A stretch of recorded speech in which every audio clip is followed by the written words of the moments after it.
மிதுன ராசி நபர்களுக்கு 2024 ஜூன் மாதத்திற்கு உண்டான பலன்கள். மாத ராசி பலன்.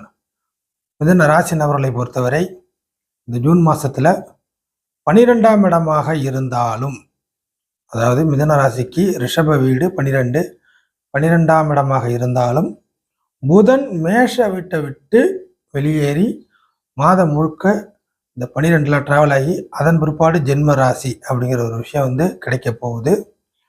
ஆக மிதுன ராசி நபர்களை பொறுத்தவரை இந்த ரிஷப வீட்டிற்கு வரக்கூடிய காலகட்டம் புதனுக்கு சாதகமான காலகட்டம்.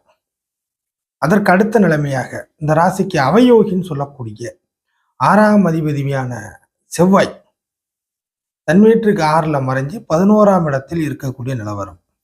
அடுத்ததாக மிதுன ராசிக்கு மிக முக்கிய பிளானட்டாக சொல்லக்கூடிய சுக்கிரன் அஸ்தமனம் இருந்தாலும் சூரியன் நல்ல நிலைமை அப்படிங்கிறத எடுத்துக்கலாம்.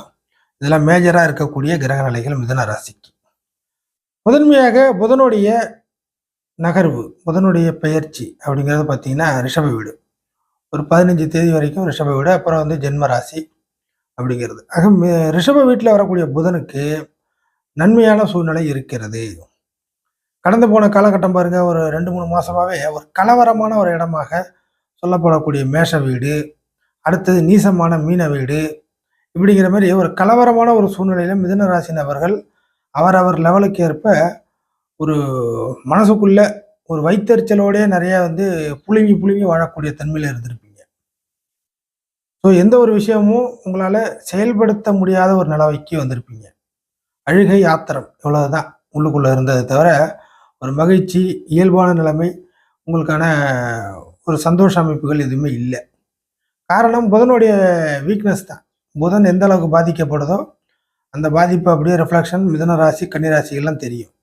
அதில் மிதுன ராசி நிச்சயமாக ஒரு உபய ராசியில் ஒரு லேசியான ஒரு ராசி அப்படின்னு வச்சுக்கிங்க. கன்னி ராசி அளவுக்கு ஒரு போல்டான அமைப்பு கிடையாது. மிதுன ராசி ஒரு லேசியான அமைப்பு. அப்போது எதிர்பார்த்து காத்துக்கிட்டு இருந்த விஷயங்கள் எல்லாமே டிஃபால்ட்டாக கெட்டு போயிருக்கும். எதிர்பார்த்து நீங்களா செஞ்ச விஷயத்தை தவிர ஒரு வருகை, ஒரு எதிர்பார்ப்பு, இது வந்தாதான் நான் பிழைக்கலாம், தப்பிக்கலாம் அப்படிங்கிற மாதிரி நீங்கள் எதிர்பார்த்துக்கிட்டு இருந்த எல்லா விஷயங்களும் டிஃபால்ட்டாகவே கெட்டு போயிருக்கும். ஒரு முடக்கமான ஒரு சூழ்நிலைக்கு வந்திருப்பீங்க. கையை போட்டு பிணைஞ்சிட்டு எதை செய்யறது, தப்பாக பேசிட்டோமோ இல்லை தப்பாக செஞ்சிட்டோமோ, ஏற்கனவே பண்ண தவறுகளுக்கு இப்போ பஞ்சாயத்து, இல்லை இப்போதைக்கு வெளில வர முடியாத சூழ்நிலை, மாற்றி அமைக்க முடியல, இந்த மாதிரியான இனம் புரியாத நெருக்கடி. இப்போ அந்த நிலைமையெல்லாம், அதாவது கரடு முரடான மேடு பள்ளங்கள்லாம் சரி செய்யக்கூடிய ஒரு சமமான பிளேஸ்ன்னு சொல்லக்கூடிய ஒரு தன்மை, ஒரு அமைதி அப்படிங்கிற ஒரு நிலைமைக்கு அவங்கள கொண்டுட்டு வரக்கூடிய ரிஷப வீட்டிற்கு 12ல் பயிற்சியாக போகுது புதன். அப்போது இந்த காலகட்டம் தான், இந்த ஜூன் மாதம் தான் மிதுன ராசி நபர்களை பொறுத்தவரை இந்த மேடு பள்ளங்களை சரி செய்யக்கூடிய ஒரு நிலவரத்துக்கு வர்றீங்க. அப்போ ஏற்ற இறக்கங்கள் சரியாகுது. ஒரு சமமான நிலைமைக்கு மைனஸ்லாம் அப்படியே எதெல்லாம் தப்பு நடந்ததோ தப்புகளுக்கெல்லாம் ஒரு பரிகாரம், பிராயச்சித்தம் அப்படிங்கிற மாதிரி சில விஷயங்கள் நடந்து அது உங்களை ஒரு அமைதியான ஒரு நிலைமைக்கு கொண்டு வரும். ஒரு கலவரமாக வாழ்ந்துகிட்டு இருக்கிற மிதுன ராசி நபர்களுக்கு ஒரு அமைதியான ஒரு தன்மைக்கு கொண்டு வரும். அதே சமயம் இந்த ரிஷப வீட்டில் இருக்கக்கூடிய கிரகங்கள்னு பார்த்தீங்கன்னாக்கா குருவோட தொடர்பு கிடைக்க போகுது. அப்படிங்கிறனால ஒரு பாதுகாப்பான ஒரு சூழ்நிலைக்கு நீங்கள் வந்துடுவீங்க. அதனால் ஒன்றும் வருத்தங்கள் கிடையாது. ஒரு சில நபர்கள் இந்த 12ஆம் இடத்தோட விஷயத்தை செய்வீங்க. 1லேருந்து 15 தேதிக்குள்ள ஒரு உங்களுக்கு ஏற்ற மாதிரியான ஒரு சூழ்நிலை, நல்ல ஒரு இயல்பான ஒரு தன்மைக்கு ஏற்ற மாதிரி ஒரு மகிழ்ச்சியாக கிடைக்கக்கூடிய இடத்திற்கு ட்ராவல் பண்ணுவீங்க. பயணங்கள், இடமாற்றங்கள், அலைச்சல், கொஞ்சம் தூர இடத்துக்கு போகிறது, ஒரு நபர்களை சந்திக்கிறது, எப்பயோ பாலிய விஷயங்களை கூட இப்போதைக்கு அந்த நபர்கள் ஆரம்பகால பழக்க வழக்கத்தில் உள்ள நபர்கள் கூட இப்போதைக்கு சந்திக்கிறது, இடையில விட்டு போன விஷயங்கள்லாம் திருப்பி ஆரம்பிக்கிறது, இந்த மாதிரி எல்லா விஷயங்களும் ஒரு கண்டினியூட்டி உங்களுக்கு கிடைக்க போகுது. இடையில கட்டான விஷயங்கள் எல்லாத்தையும் மிதுன ராசி நபர்கள் இந்த காலகட்டத்துக்கு பிற்பாடு கண்டினியூட்டி அப்படிங்கிற விஷயத்தை கொண்டு வருவீங்க. சில விஷயங்கள் உங்களை காப்பாற்றினதாக அமையும். அது உறவுகளாக இருக்கலாம், பணமாக இருக்கலாம், பொருளாக இருக்கலாம், எப்படியாக இருக்கலாம், சொத்தாக இருக்கலாம், எதுவாக இருந்தாலும் சில விஷயங்கள் கிடைக்கப்பட்டு உங்களுக்கு இந்த மாதத்தில் காப்பாற்றப்படக்கூடிய அமைப்புகள் உருவாகும். சில அதாவது மண்டே இது வரைக்கும் குறைஞ்சிக்கிட்டு இருந்த சில டார்ச்சர்கள் கொஞ்சம் ரிலீஃப் அப்படிங்கிறத நீங்கள் எடுத்துக்கலாம். அது மட்டும் இல்லாமல் 12ங்கிறதே குடுக்கல் வாங்கல், ஏற்றம் இறக்கம், ஏற்றுமதி இறக்குமதி, சில விஷயங்கள் விட்டு கொடுக்கறது, விரயம், இழப்பு, இந்த மாதிரிலாம் விஷயத்தை தூங்குறது, இந்த மாதிரியான விஷயங்களை குறிக்கிறது தான் 12. அப்போ என்ன நடக்குன்னாக்கா கொடுக்க வேண்டியவங்களுக்கு சில விஷயத்த கொடுக்க ஆரம்பிச்சிருவீங்க. அப்போ குடுக்கணும்னாக்கா வரவுகள் வருமா? கண்டிப்பா வரவுகள் வரும். அப்போ வரவுகளை மையப்படுத்தி, அதுக்கான விஷயங்கள் எல்லாத்தையும் சில விஷயத்த வந்து விட்டு ஒழித்தல் அப்படிங்கிற மாரி சில விஷயத்த குடுக்க ஆரம்பிச்சுருவீங்க. அது வந்து எதுவா வேணாலும் நீங்க வச்சுக்கங்க. விட்டு குடுக்குறது, இழக்கிறது, கட்டாயமாக செலவு இந்த மாரி விஷயத்தலாம் எது வேணா மையப்படுத்திக்கலாம். ஸோ, மிதுன ராசி நபர்கள் எதெல்லாம் குடுத்து செட்டில்மெண்ட் பண்ண வேண்டுமோ உங்கள்ட்ட வந்து, அது எல்லாத்தையும் மத்தவங்கள்ட்ட குடுத்து செட்டில்மெண்ட் பண்ணக்கூடிய நிலைமைக்கு வருவீங்க. அதனால கொஞ்சம் டார்ச்சர்கள்லாம் அனுபவிச்சீங்க நீங்க. அதுக்கான டைமிங் இப்போ உருவாகிருக்கு அப்படிங்கிறத நீங்க எடுத்துக்கலாம். அது மட்டும் இல்லாமல் மிதுன ராசி நபர்களை பொறுத்தவரை 12ங்கிறது சில விஷயங்கள்ல வந்து மகிழ்ச்சிய குறிக்கும். செலவுகள் செய்து சில மகிழ்ச்சிகளை பெறக்கூடிய கட்டாயத்துக்கு நீங்க உள்ள வர்றீங்க அப்படிங்கிறத நீங்க எடுத்துக்கங்க. இப்போ சுக்கிரன் அஸ்தமனம் 12ஆம் இடத்தை விதி சுக்கிரன் அஸ்தமனமா இருக்கு. அப்போ என்ன ஆகுதுனாக்கா, சில விரயங்கள் திடீர்னு நடக்கும். நல்ல விரயங்கள். சுபகிரகம் நல்ல விஷயத்த குடுக்கும். அப்ப நல்ல விரயங்கள், நல்ல செலவுகள் திடீர்னு நடக்கும். அது வந்து உங்களுக்கான ஒரு பெரிய முயற்சிக்கு அடித்தளமாக அமையும். உங்களோட முயற்சிகளுக்கு சில செலவுகள் கட்டாயமாக செய்து அது அடித்தளமாக அமையப் போகுது அப்படிங்கிறத எடுத்துங்க. சூரியன் வலுவாக இந்த காலகட்டத்தில இருக்கிறனால, மிதுன ராசி நபர்களை பொறுத்தவரை எந்த ஒரு முயற்சியும் நீங்க எடுத்தாலும் சக்சஸ் கண்டிப்பாக உண்டு அப்படிங்கிறத எடுத்துக்க. மெயினா அரசாங்க ரீதியாக நீங்கள் எடுக்கக்கூடிய முயற்சிகள், அரசு ரீதியாக, அரசு வழியில, அரசாங்க தொடர்பு, அரசியல் தொடர்பு இது சம்பந்தமாக நீங்கள் எடுக்கக்கூடிய அத்தனை முயற்சிகளும் சக்சஸ் அப்படிங்கிறத மையப்படுத்திங்க. குருவோட புதன் இந்த மாசத்துல ஒரு குறிப்பிட்ட சில நாட்கள் குருவோட புதன் மிங்கிலாகக்கூடிய அமைப்பு இருக்கு. அப்ப என்ன நடக்குன்னாக்கா, சில பாதுகாப்பான சில பண வரவுகள், பொருள் வரவுகள் உண்டு. சில நன்மைகள், உதவி செய்வதற்கான சில நபர்கள் கிடைக்கிறது. ஸோ, நீங்க ஏதாச்சும் ஒரு பலகீனமான அமைப்புல இருக்கீங்கன்னா, உங்களுக்கு தெரியாத விஷயத்த கூட தெரியப்படுத்தி சில பாதுகாப்பான வரைமுறைகள்லாம் இந்த மாசத்துல கிடைக்கும்.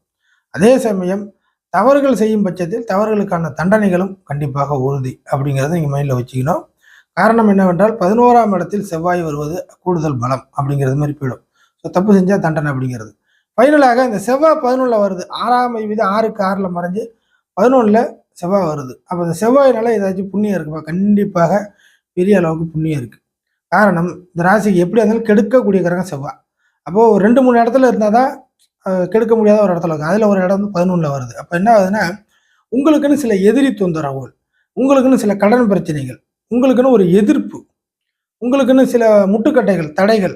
இது அக்கம் பக்கம் எந்த இடமாக வேண்டுமானாலும் இருக்கலாம். வேலை செய்ற இடத்துல இருக்கலாம், குடும்பத்துல இருக்கலாம், எதுவா வேணுமானாலும் இருக்கலாம். அப்படி இருக்கும் பொழுது, அந்த எதிர்ப்புகள், முட்டுக்கட்டைகள், தடைகள் இதெல்லாம் போட்டு உங்கள வந்து அ பாடா படுத்திக்கிட்டு இருந்துச்சு அப்படின்னு வச்சுக்கலாம் இல்லைங்களா? அந்த பாடாய் படுத்திக்கிட்டு இருந்த விஷயங்கள் தானாகவே விலகி போக போகுது. புரியுதுங்களா? தானாகவே விலகி போய் அது உங்களுக்கு லாபமாக அமைகிறது. அப்ப நேரம் பார்த்து காத்துக்கிட்டு இருந்த அத்தனை மிதுன ராசி நபர்களுக்கும் இந்த மாதத்தை பொறுத்தவரை தானாகவே சில சிக்கல்கள் விலகுகிறது. சில டைட்டான பஞ்சாயத்துகள் தானாவே இன்னும் சொல்லப்போனா எதிரியே தனக்கு உங்களுக்கு ஆப்போசிட்டா செயல்பட்ட விஷயங்களோ, எதிரிகளோ அவங்களுக்கு அவங்களே மாட்டிக்கிட்ட மாரியான சில சம்பவங்கள் உருவாகும். ஒரு கேஸ் போட்டிருக்கீங்க. அவங்க ஏதாச்சும் ஒரு தவறு செய்ய போய் அது அவங்க பக்கமே திரும்பிடும். ஸோ, இதுவரைக்கும் உங்கள நோக்கி வந்துருமோ, வந்துருமோ, வந்துருமோ, நம்ம பாதிக்கப்பட்டுருமோ, நம்ம வந்து வீணா போயிடுவோமோ, நம்ம வந்து நம்மள வந்து கெடுத்துருவாங்களோ அப்படிலாம் உங்கள வந்து பயந்துகிட்டு இருந்தே உங்களுக்கு நீங்களே மனசுக்குள்ள பயந்துகிட்டு இருந்த விஷயங்கள் கூட, அந்த எத நினைச்சு நீங்க பயந்தீங்களோ, அந்த விஷயங்கள் மத்தவங்களுக்கே ரிஃப்ளெக்ஷனா போயிடும். அதுதான் செவ்வாய் 11ல வர்றதுனால. ஆக அது உங்களுக்கு ரிலீஃப் தான் இல்லையா? பிரச்சனை இல்ல. அதுக்கு அடுத்ததாக இந்த இடம் சம்பந்தப்பட்ட விஷயங்கள், ரியல் எஸ்டேட் இந்த மாதிரியான விஷயங்கள், மண்ணு, மன, பூமி, கட்டடம், வாகன அமைப்புகள், இயந்திரங்கள், மோட்டார் அமைப்புகள், எம்என்சி மிஷின் இந்த மாதிரிலாம் சொல்ல முடியாது. அது மாரி கரடுமுரடான ஒரு வேலையில இருக்கக்கூடிய, ஃபீல்டு ஒர்க் பார்க்கக்கூடிய எல்லா நபர்களுக்குமே இந்த மாசத்துல இன்கிரிமென்ட்டு, போனஸு, வேலை, புரமோஷனு இது மாரி எது வேணாலும் வச்சுக்கலாம். ஸோ, உங்க லெவல்ல அடுத்த லெவலுக்கு நீங்க மாறப் போறீங்க. உங்களுக்கு கிடைக்க வேண்டிய அந்த புரமோஷன் அதெல்லாம் வந்து மைனஸா போயிட்டு இருந்துச்சு. உங்கள யாருன்னு தெரியல, அங்கீகாரம் கிடைக்கல. உங்களுக்குன்னு பாடுபட்டு உழைச்சதுக்கு சரியான முறையில ஒரு வரவு இல்ல. இன்கிரிமெண்ட் இல்ல. அப்படிலாம் நீங்க எதிர்பார்த்துக்கிட்டு இருந்தீங்கன்னாக்கா, இந்த மாசத்த பொறுத்தவரைக்கும் ஒரு கிரேட் பாயிண்ட் உங்களுக்கு ஏறுகிறது. மிதுன ராசி நபர்களுக்கு.